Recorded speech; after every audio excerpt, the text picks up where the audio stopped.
नमस्कार दोस्तों, आपका अपना YouTube चैनल भक्ति और सत्संग में आपका हार्दिक स्वागत है। आज की कहानी है पक्का साधक कैसे बने। तो चलिए कहानी शुरू करते हैं। एक बार एक गुरुजी अपने शिष्यों को साधना का उपदेश दे रहे थे और कह रहे थे कि पक्के साधक बनो, कच्चे साधक नहीं। कच्चे पक्के साधक की बात सुनकर एक नए शिष्य को असमंजस हुआ। जिज्ञासावश आखिर उसने पूछ ही लिया, गुरुजी ये पक्का साधक कैसे बनते हैं। गुरुजी मुस्कुराए और बोले, चल तुझे मैं एक कहानी सुनाता हूँ। एक गांव में एक हलवाई रहता था। हलवाई प्रतिदिन 10 व्यंजन बनाता था जो एक से बढ़कर एक स्वादिष्ट थे। आसपास के गांवों में भी हलवाई की बड़ी ख्याति थी। अक्सर लोग हलवाई के सुस्वादिष्ट पकवानों का आनंद लेने आते थे। एक दिन हलवाई की दुकान पर एक दंपत्ति का आगमन हुआ। उनके साथ उनका छोटा सा बच्चा भी था जो बहुत ही चंचल था। उसके पिता ने हलवाई को विशेष प्रकार का हलवा बनाने का आदेश दिया। वह दोनों दंपत्ति तो प्रतीक्षा करने लगे, लेकिन वह बच्चा बार बार आकर हलवाई से पूछने लगा, हलवा बन गया क्या।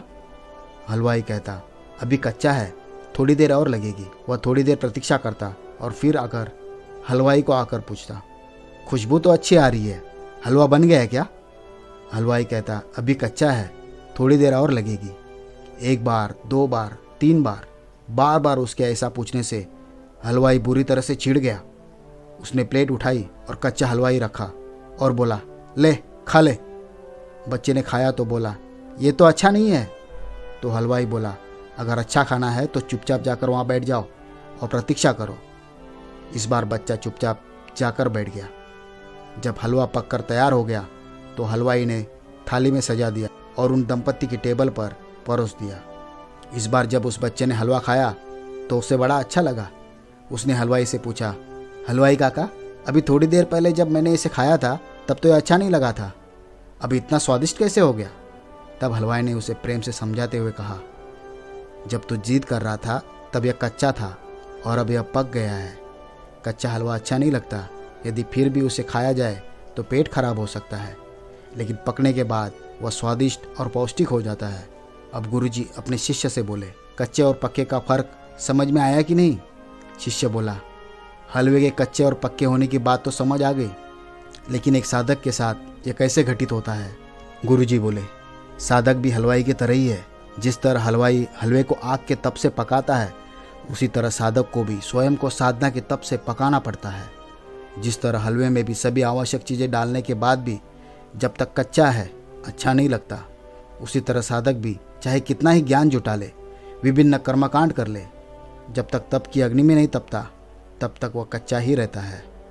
जिस तरह हलवे को अच्छे से पकाने के लिए उसे लगातार उलट पलट करना पड़ता है, उसी तरह साधक को भी अपने मन को उलट पलट करके दुर्गुणों को निकालते और सद्गुणों को धारण करते रहना चाहिए। जब पकते पकते हलवा आग की तरह पीलापन ले ले, उसमें से खुशबू आने लगे और उसे खाने में आनंद और पौष्टिकता का अनुभव हो, तब उसे पका हुआ कहते हैं। उसी तरह जब साधना, साधक और साध्य तीनों एक हो जाए, साधक के शरीर से दिव्य सुगंधी आने लगे और जब इष्ट में ही आनंद अनुभूति होने लगे, तब समझना चाहिए कि साधक पक्का हो चुका है। तो दोस्तों, इस कहानी से हमें शिक्षा मिलती है कि जब तक साधक पक्का न हो जाए उसे सावधान और सतर्क रहना चाहिए, क्योंकि माया बड़ी ही ठगनी है, कभी भी साधक को अपनी स्थिति से गिरा सकती है। अतः साधक को निरंतर साधना और स्वाध्याय से स्वयं को मजबूत बनाना चाहिए। तो दोस्तों, ये थी कहानी पक्का साधक बनने की। अगर कहानी अच्छी लगी होगी तो वीडियो को लाइक कीजिए और चैनल को ज़रूर सब्सक्राइब कीजिए। धन्यवाद दोस्तों।